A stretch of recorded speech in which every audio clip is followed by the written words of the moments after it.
boa noite, pessoal. Quero te convidar agora para o culto de adoração. Vem conosco adorar. Deixe tudo aí e adora o Senhor. Entregue o seu melhor. Dê o seu tudo a Ele nessa noite.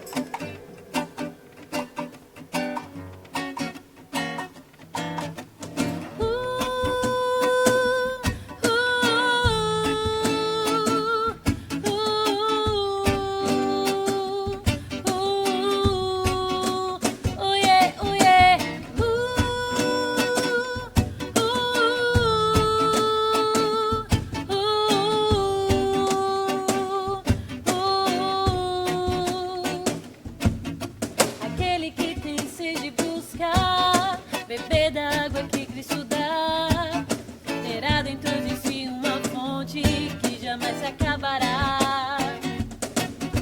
Aquele que tem sede busca beber da água que Cristo dá, terá dentro de si uma fonte que jamais se acabará.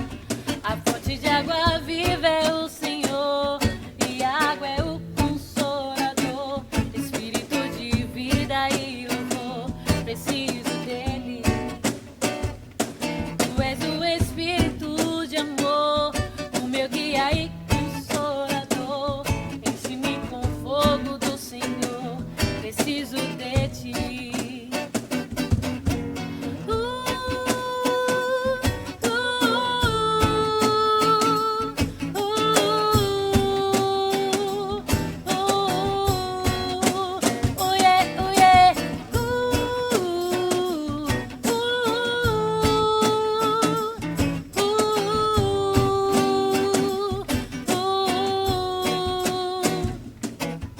Aquele que tem sede busca beber da água que Cristo dá, terá dentro de si uma fonte que jamais se acabará. Aquele que tem sede busca beber da água que Cristo dá, terá dentro de si uma fonte que jamais se acabará. A fonte de água viva é o Senhor, e a água é o Consolador, Espírito de vida e louvor, preciso dele. Tu és o Espírito de amor, o meu guia e Consolador, enche-me com fogo do Senhor, preciso de ti.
Olá, querido, graça e paz.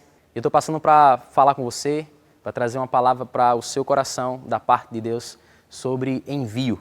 E falando sobre envio, eu gostaria de falar sobre a vida do profeta Jonas, que eu creio que é um dos bons e grandes exemplos de evangelistas do Antigo Testamento. A sua história, de fato, é um manual para nós, para que a gente possa estar consultando e aprendendo como este homem de Deus, que foi enviado por Jesus, ou melhor, enviado por Deus para uma cidade para pregar as boas novas.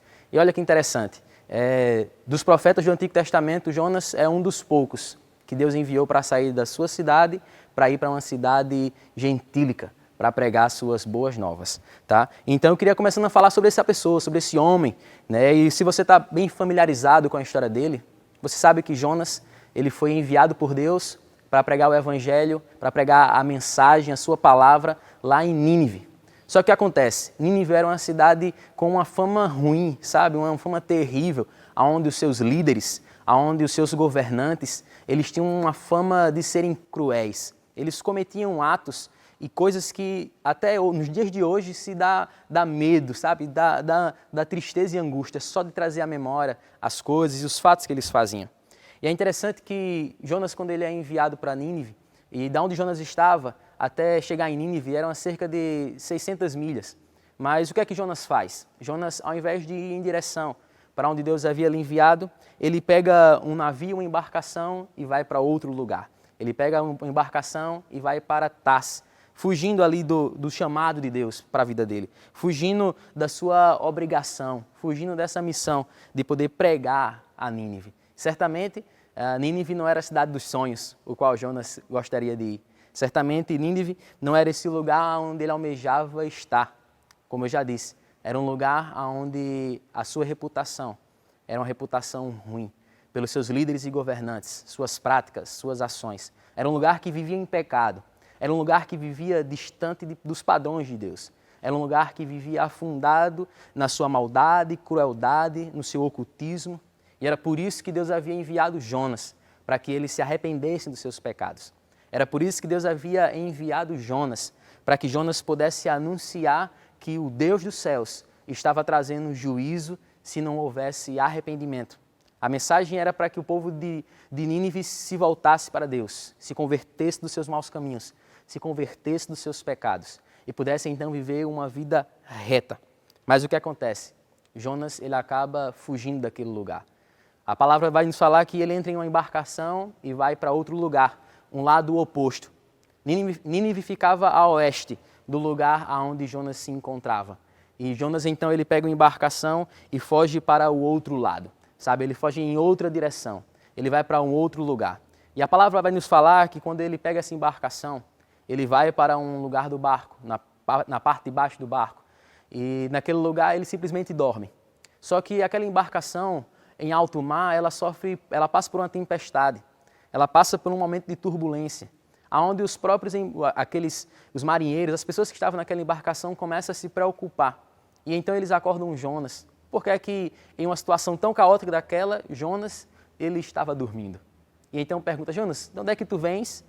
E por que estás aí sem fazer nada? E sabe o que acontece?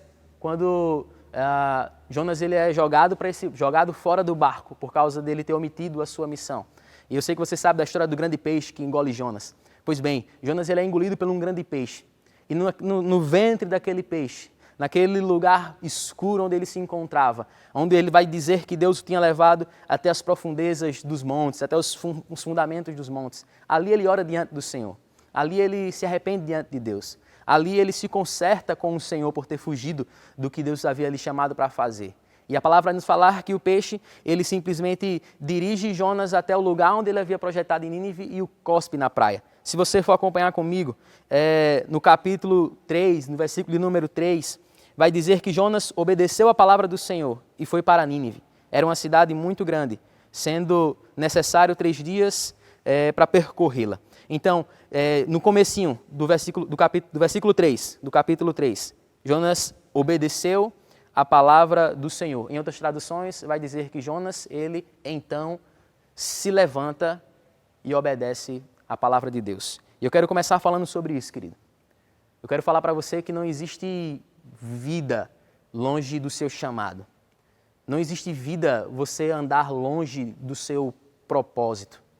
Se você caminhar a sua vida inteira sem viver o que Deus te projetou e te criou para estar, é uma vida vazia, uma vida triste, uma vida apática. É como um leão. O leão, o seu lugar de natureza é na savana, bradando, sabe, e caçando. É como pegar esse leão e prender ele dentro de uma jaula. É como pegar esse leão e levar ele para um polo norte ou um polo sul. Um lugar totalmente fora do seu contexto. É você querer afogar uma porca, afogar um parafuso de chave fenda com uma chave estrela. Sabe, isso desgasta quem está usando, desgasta a ferramenta e desgasta o parafuso. Porque essa ferramenta ela foi feita para um objetivo específico. Assim é a nossa vida. Nós temos um chamado diante de Deus. A nossa vida ela tem um propósito diante do Senhor. E a nossa vida, longe dos propósitos de Deus, não há bênção nela. Nosso caminhar, os nossos sonhos, os nossos planos é separado dos de Deus. Não há aproveitamento, sabe, querido? Não há bênção nesse lugar. Não há prosperidade desses sonhos. Eu quero convidar você a perceber que o que Deus tem chamado você, assim como Ele chamou Jonas, é para viver o seu chamado, viver a sua vocação, viver o propósito pelo qual Deus te criou. E eu quero reafirmar na sua vida. Eu quero mais uma vez declarar sobre você. Você tem um propósito. Você tem um chamado. Você não é fruto do acaso. Você não é fruto do além, sabe? A sua vida não foi um acidente. Deus, Ele sonhou com você desde o ventre da sua mãe.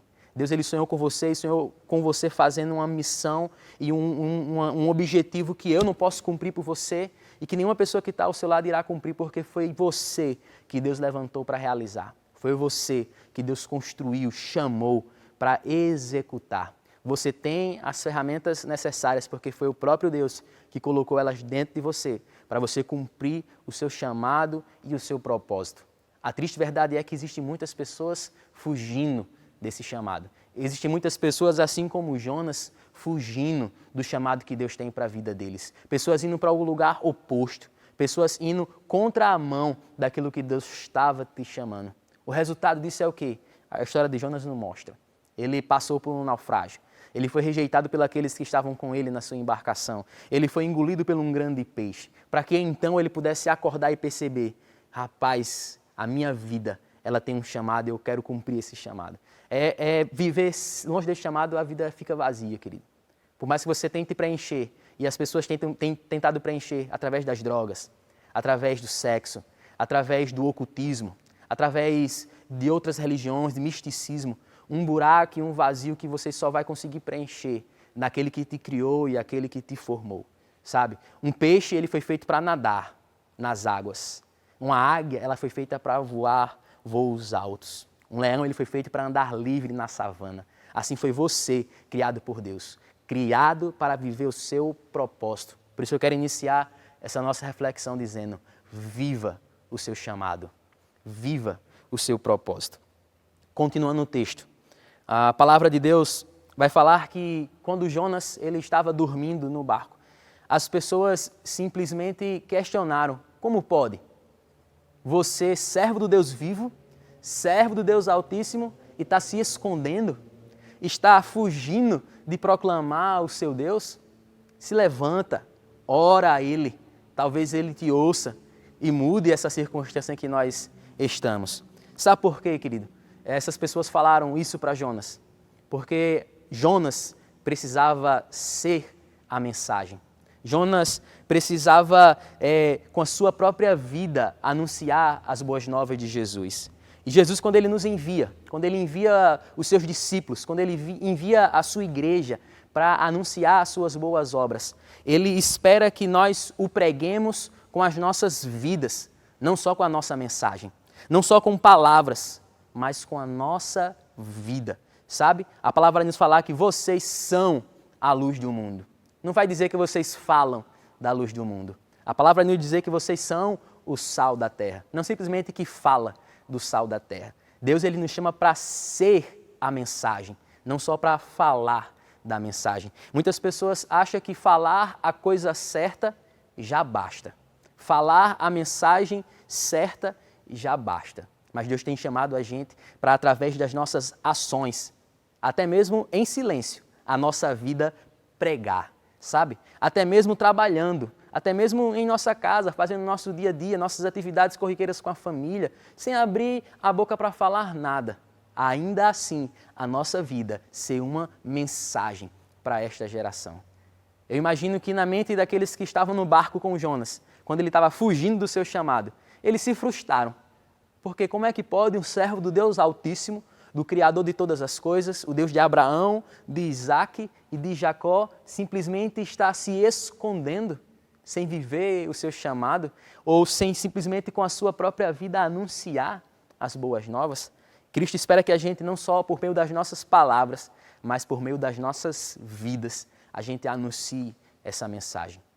E o que essa nossa geração está precisando, querido, é de pessoas que se posicionem diferente. A gente está cansado de ver corrupção de todos os lados. A gente está cansado de ver pessoas com seus pensamentos e suas posições, suas atitudes, pensando só em si mesmo, olhando para o seu próprio umbigo, pessoas que não faz questão alguma de machucar as pessoas para ter o seu próprio bem, sabe? Para se fazer feliz. Pessoas que pisam umas nas outras, que passam por cima de umas das outras. Querido, essa não é a mensagem que Deus espera que a gente transmita através das nossas vidas. Ele não quer que a gente simplesmente anuncie palavras vãs. Ele quer que a nossa vida ela seja essa mensagem, através de ações, através de atitudes, através de comportamentos. Muitas pessoas lá fora estão precisando da gente simplesmente um abraço. Pessoas estão lá fora esperando de nós um simples sorriso. Enquanto a gente está preocupado com o nosso dinheiro, com as nossas contas, com o eu, com o meu, com o eu, com o meu, com o seu próprio umbigo. Pessoas lá fora estão esperando um simples sorriso seu, esperando um simples abraço seu, uma simples ação e atitude de compaixão e de graça. Não só pregar com palavras, mas pregar com atitudes. Pregar com a sua própria vida, anunciando essa mensagem. Continuando a história de Jonas. No capítulo de número 3, vai falar que Jonas ele se arrepende e então ele se levanta e vai obedecer a mensagem do Senhor. Então ele se levanta e vai obedecer o que Deus havia lhe enviado para fazer. E olha que interessante, Jonas ele se levanta e vai pregar a mensagem lá em Nínive. E toda a cidade ela se arrepende. Os seus líderes reconhecem os seus erros. O líder daquela cidade, eles reconheceram as suas falhas, eles reconheceram que eles precisavam de uma nova vida, eles precisavam de uma metanoia. E o texto vai dizer que todos se arrependeram e mudaram do seu destino, mudaram os seus caminhos, e a ira do Senhor se abafou, se apagou, sabe? Deus, ele não mais lançou sobre Nínive a sua fúria. Deus perdoou os seus pecados, Deus teve misericórdia daquela cidade. E aí o texto vai dizer que no capítulo número 4, que Jonas ele fica contrariado com Deus. Jonas ele fica irritado com o Senhor porque a cidade se arrependeu e Deus teve misericórdia e não lançou mais o seu fogo sobre aquele lugar. Sabe, Jonas, depois de ter pregado a mensagem e ter se recolhido, ele estava atento e esperando que o juízo de Deus viesse sobre aquela cidade. E quando ele percebeu que o juízo de Deus não chegou sobre aquela cidade, que o juízo de Deus não foi derramado como uma taça sobre aquele povo, ele ficou contrariado com Deus. E então ele começa a conversar com o Senhor. Acompanhe comigo no capítulo 4, no verso 2, que diz o seguinte. Verso 1, melhor. Jonas, porém, ficou profundamente descontente com isso e enfureceu-se. Verso 2. Ele orou ao Senhor. Senhor, não foi isso que eu disse quando estava em casa? Foi por isso que me apressei em fugir para Tarsis. Eu sabia que tu és Deus misericordioso e compassivo, muito paciente, cheio de amor e que prometes castigar, mas depois se arrepende. Agora, Senhor, tira minha vida, eu imploro, porque para mim é melhor do que morrer. Querido, e aqui eu quero compartilhar algo com você. O texto vai dizer que Jonas ele ora ao Senhor e então ele traz uma percepção que no Antigo Testamento isso era coisa rara. Poucas pessoas no Antigo Testamento pôde ter uma percepção tão clara do coração de Deus como Jonas tinha. A não ser pelo próprio Espírito que nos revela essa verdade. Jonas ele percebia, ele sabia, ele fala de características de Deus tão maravilhosas, tão misericordiosas, sabe, tão lindas. Um Deus misericordioso, um Deus compassivo, um Deus paciente, um Deus que é cheio de amor, um Deus que ele promete castigar, mas se há arrependimento, Deus ele tira o castigo, Deus ele vem com perdão, Deus ele vem com graça. Jonas conhecia o coração de Deus. Mas sabe qual era o problema aqui? O coração de Jonas não queimava como queimava o do Senhor. E é isso que eu quero falar com você. Queime como queima o Senhor. Que o seu coração possa bater como bate o coração de Deus. Sabe, que o nosso coração possa, ao cumprir o ID de Deus, ele precisa bater sincronizado como bate o coração do Senhor. Quantas pessoas conhecem muito bem o coração de Deus, o caráter de Deus, mas o seu coração não bate como bate o do Senhor. Sabe, o problema de Jonas não era falta de conhecimento de Deus. Ele conhecia Deus. Ele sabia que Deus poderia trazer perdão para o povo de Nínive, mas não era isso que Jonas queria. Jonas queria que aquele povo sofresse. Jonas queria que aquele povo merecesse, sabe, sofresse o que eles mereciam. Mas Deus, ele tem chamado nesse tempo uma geração, ele tem chamado nesse tempo, levantado um povo, enviado um povo que possa olhar para o mundo perdido e queimar como queima o coração de Deus. Ele não só simplesmente quer pregadores por aí declarando arrependimento. Ele quer pregadores que pregam arrependimento, mas com um coração apaixonado pelo perdido, com um coração apaixonado pela alma perdida, com um coração apaixonado por essas vidas que estão sendo tragadas pelo mundo e pelo maligno. Que o meu coração e o seu coração possa ser alinhado com o coração de Deus, que as nossas batidas elas sejam sincronizadas, para que a gente assim possa expressar o desejo de Deus, a compaixão de Deus, o amor de Deus. Jonas conhecia a compaixão de Deus. Entretanto, ele mesmo não tinha essa compaixão dentro de si. E qualquer homem que se propõe a falar do amor do Senhor, ele sabe, tanto do coração de Deus, de amor e de misericórdia, mas ele precisa também saber que o nosso coração precisa olhar para aquelas pessoas perdidas e amá-las. Sabe, o nosso coração precisa se compadecer daquele mundo que está lá fora. Eu sei que tem muitas pessoas lá fora que merecem realmente o castigo que lhe é devido. Porque são pessoas que têm machucado os inocentes. São pessoas que têm abusado aqueles que não conseguem se defender. Os vulneráveis. Eu sei isso é verdade. Tem pessoas que mereciam realmente um bom castigo. Mas como é que Deus olha para essas pessoas? Como é o coração de Deus a olhar para pessoas como essa lá fora? E como é que Deus quer que a gente olhe para elas? Qual é o coração que Deus espera que a gente possa apresentar nessa geração? E aqui eu quero perguntar para você. Será que você, pessoalmente, tem sentido o mesmo pelo perdido? Será que nós temos sentido o mesmo que Deus tem sentido por esse mundo perdido? Como eu falei, alguns acham que pregar a mensagem certa é suficiente. Alguns acham que simplesmente saber a mensagem certa, a coisa certa a ser falado é o bastante. Mas não é, querido. Existe algo que é muito mais importante do que simplesmente saber a mensagem certa. É queimar por essa mensagem. E eu quero finalizar lendo Romanos capítulo 5, verso de número 5, que diz: o amor de Deus é derramado em nosso coração pelo Espírito Santo que nos foi outorgado. Se em seu coração tem faltado amor para com o perdido, eu quero dar uma boa notícia para você. É o Espírito Santo que habita em você e que está com você todos os dias, que tem a solução para essa falta de amor. É o Espírito Santo que nos foi dado, que derrama em nós esse amor, que derrama em nós esse ingrediente necessário para anunciar a mensagem da cruz. Deus tem levantado nesses dias essa geração enviando como flechas para atingir o seu alvo, para cumprir sua missão, para viver o seu propósito. Viva o seu propósito, viva o seu chamado, não fuja dele. Que a sua vida possa ser essa mensagem através das suas ações, atitudes e comportamentos.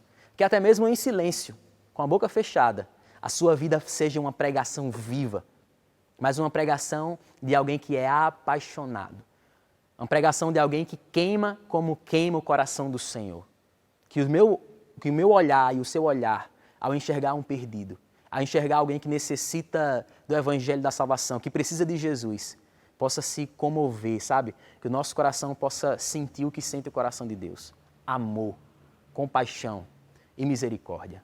Essa foi a indignação de Jonas no capítulo 4.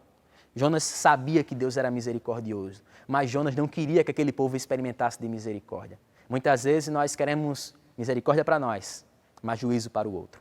Deus espera que a sua igreja anuncie a sua mensagem com um coração encharcado de amor. Não é só pregar por pregar, mas é pregar a mensagem encharcada de amor, assim como o próprio Mestre nos ensinou. Que Deus abençoe você e que você seja essa tocha acesa em nossa geração. Por onde você passar, por onde você andar, através de suas ações, atitudes, através do seu coração, que você anuncie a mensagem da cruz e seja um instrumento poderoso nesse tempo. Amém, querido? E eu queria convidar você a orar comigo. Se você puder, na sua casa, colocar uma de suas mãos no seu coração, que você possa comigo clamar a Deus para que o fogo do seu Espírito aqueça os nossos corações. Pai, eu oro diante do Senhor sobre a cidade de João Pessoa, sobre o estado da Paraíba, sobre a região do Nordeste, sobre o Brasil e pelo mundo, meu Deus. Que a tua igreja, ela seja visitada nesses dias com o fogo do teu Espírito Santo. Sabe, Deus, oramos para que o teu fogo queime em nós, mas não é só fogo por causa dos dons. Esse fogo nós queremos, mas é um fogo de amor, sabe? Lágrimas e paixão pelo perdido. Que o nosso coração queime como queima o teu coração. E eu te peço, Pai, nos perdoa quando muitas vezes o nosso coração ele ficou omisso com o nosso chamado.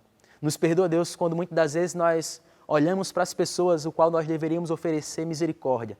Nós oferecemos a espada. Ao invés de falar da cruz, falamos do fogo do inferno. Nós te pedimos, Espírito Santo, que o nosso coração possa ser moldado e transformado. Que o nosso coração possa ser alinhado com o teu coração. Que a nossa mensagem não seja uma mensagem seca, crua, como a mensagem da lei. Mas estamos para pregar aqui, Deus, a mensagem do Evangelho da graça de Deus. Esse Evangelho qual o Filho que nos foi dado no nosso lugar. Cristo veio para abrir para nós esse acesso para o Pai. O véu ele foi rasgado. O perdão ele está sobre nós. É pelo sangue de Jesus, por sua misericórdia oferecida lá na cruz do Calvário, nós temos acesso para Deus. E é essa mesma mensagem, Deus, que nós queremos pregar lá fora. Não só com palavras, mas com atitudes e com um coração que queima como o teu coração queima, Jesus. E eu declaro isso sobre a minha vida e sobre a vida dos meus irmãos. Eu declaro isso sobre a igreja brasileira. Eu declaro isso sobre o corpo de Cristo espalhado pela face da terra. Um renovo no amor. Que todo o amor esfriado possa ser ativado em nome de Jesus.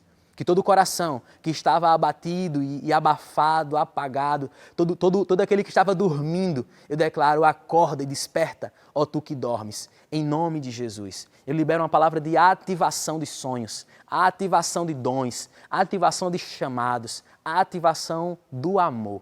Tua palavra diz que no final dos tempos, o amor de muitos se esfriarão, mas não será um amor de todos, meu Pai, só de alguns. E eu oro para que a tua igreja continue com um coração apaixonado para cumprir o ID nesse tempo.